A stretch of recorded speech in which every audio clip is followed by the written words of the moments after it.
Hello there. What is going on, everybody? We've got a TIE Bomber preview for the TIE Bomber reprint coming for Star Wars X-Wing.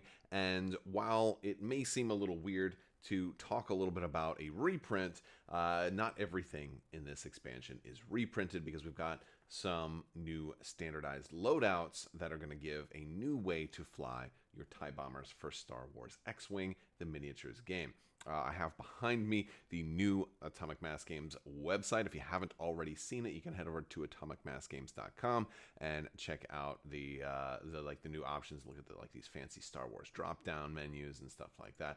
So you've got new sections for all of the different games, and in a new sort of loadout here. You got different wallpaper behind and all of this cool stuff. So I thought it'd be a kind of a cool opportunity to talk about some of the new standardized loadouts and see what you guys think. Also, let me know down in the comments. We are doing a big Halloween giveaway right now for a $100 Amazon gift card giveaway. So all you have to do is be a subscriber and leave a comment on this or one of my videos. It's as simple as that. This is going to run all the way through Halloween, so you have plenty of time left to enter to win that. And maybe you pick up some X-Wing products with that.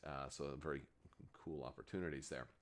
So we're going to talk about Deathfire first. New standard loadout here. Deathfire has no missiles or torpedoes or any of that, but he definitely has some devices. So Deathfire comes with swift approach, giving you an easier flexibility for dropping devices. You've got the Connor nets and proton bombs. So this is kind of cool. Now the problem with that is that you're kind of relying on the bombs and the mines to do the damage, not necessarily, or to do the to have the impact, and not necessarily your main gun, because you just have that to attack. Does have the nimble bomber option, and Deathfire has this ability on here. After you fully execute a speed 3 to 5 maneuver, if you have not dropped or launched a device this round, you may spend 2 charge to drop or launch a bomb using the 3 template. So this is pretty cool. Now, seems like that 3 template would combine with Nimble Bomber, allowing you to do some really crazy stuff. You do have a 2 charge recurring, so you wouldn't be able to do that pilot ability every round. It looks like you could do it every other round. So you have options. You can drop some as normal. You can use Swift Approach to facilitate in your droppings and or launchings as well. And droppings sounds like you're making little little bird droppings along the way.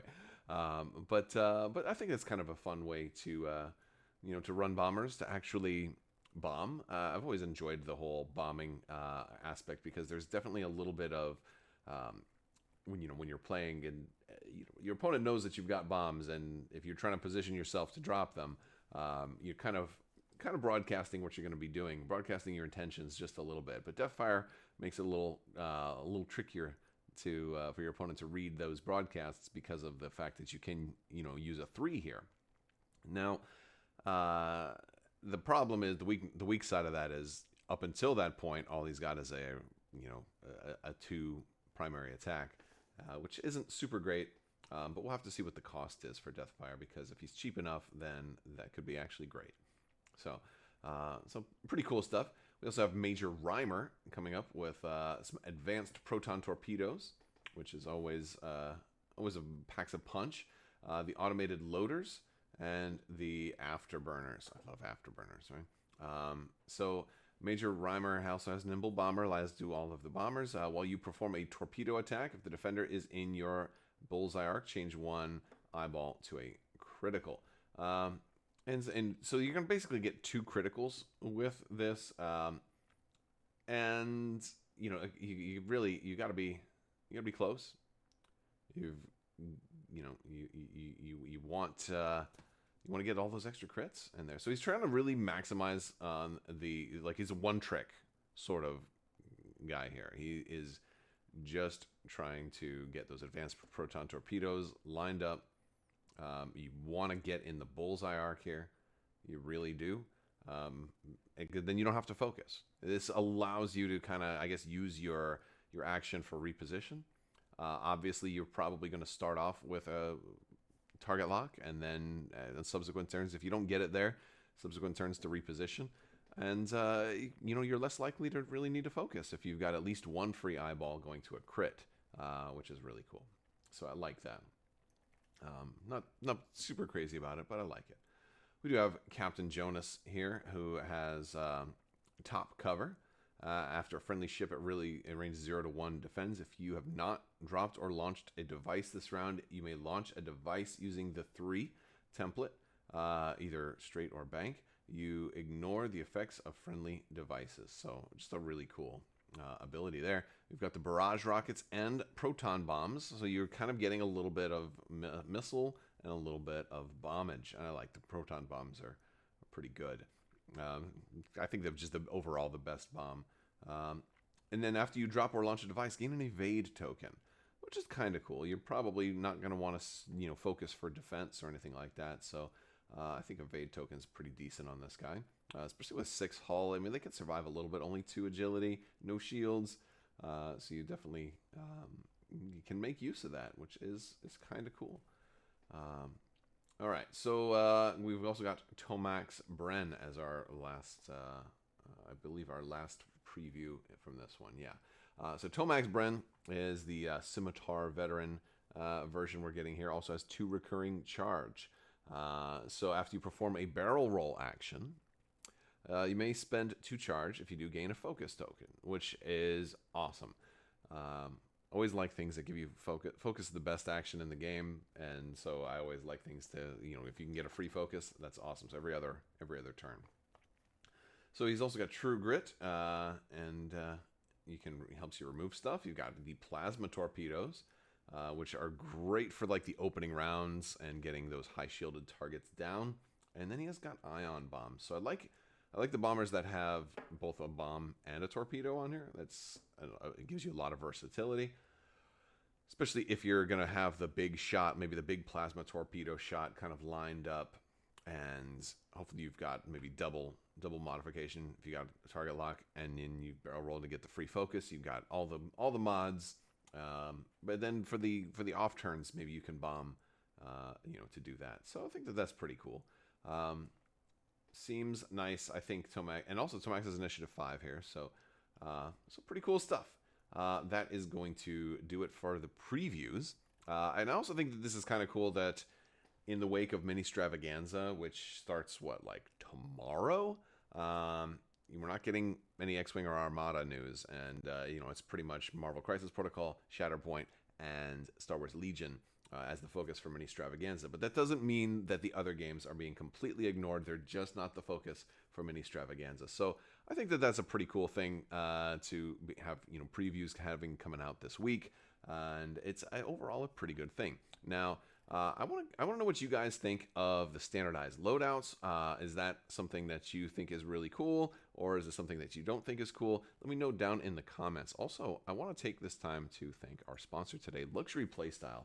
If you guys haven't seen these tokens, folks, they are out of this world. Head over to luxuryplaystyle.com. Check out these amazing tokens compatible with Star Wars X-Wing. They're double-sided. They're gorgeous. You've got your Force tokens. You've got your Shield tokens. You've got your Charge tokens. You're going to need a lot of Charge tokens for these new cards. There's so many. You've got focuses, evades. Again, these are all double-sided.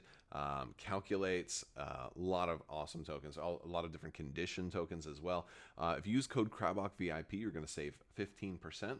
And orders that use that code and spend $35 or more are going to get a free Crabbok token thrown in. It's got the C on the front. Great way to mark critical hits in X-Wing. It's got the 5 on the back, and it's light side versus dark side. You got lightsaber nunchucks on there. It's a really cool token, so definitely check that out. But yeah, so I love using fancy tokens. I love the idea of the standard loadouts. I think it's just having a quick play option is really cool. I do kind of wish they would print the points on there, though, because I feel like while this can speed up the game, not having the points, I get that the points can be adjusted through the PDF and everything, but like a lot of players are going to be like, okay, well, I still have to go look up the points, so it's still kind of slow. I mean, obviously, a lot of people will use list builders, so a lot of people don't necessarily need to look up the points, but it would be nice if there was at least an initial point value printed on the cards. I think one of the reasons that they're not my suspicion is that by the time that this loadout is sent to the printer, it may still be in playtesting at that point in time, and then after sufficient playtesting, they can settle on a point spot for it. But at least in that time, they've got these printed, so it's ready to ship when the product launches. Although honestly, I would prefer it if they slowed down enough, or at least put an initial point cost on here. Points change points in X-Wing change all the time. Points in a lot of games change all the time. Legion has points changes. Armada has had points changes. It's just a factor of life in these games that the points are going to change, but it's still nice having an initial point cost to give you an idea. Is this guy going to be a 4? Is he going to be a 3? Is he going to be a 5? Where did they come? Because it's not, it's probably one of those 3, right? So, or maybe a 3. I don't think Tomax would be a 3, but I could see, so. But that's my guess, and so I'm curious where they came up with it. I don't feel like it doesn't have that much granularity where it's like in X-Wing 2.0 where you had a 200-point game, and then the point was like, is he going to be a 60-point ship? Is he going to be 58, 59, 62, 45, 73, 99, 22? Like there was a lot of granularity in there, and I just feel like you don't really have that as much with this 20-point limit game. So, I don't think it'd be too hard to put the points on there. That's part of my wish list. But still, I think these are cool. They're only options, though, because the TIE Bomber reprint is also supposed to come with regular cards as well. So these are just extra new options. And definitely, I feel like a direction that AMG is pushing really hard for with X-Wing is to use these standardized loadouts.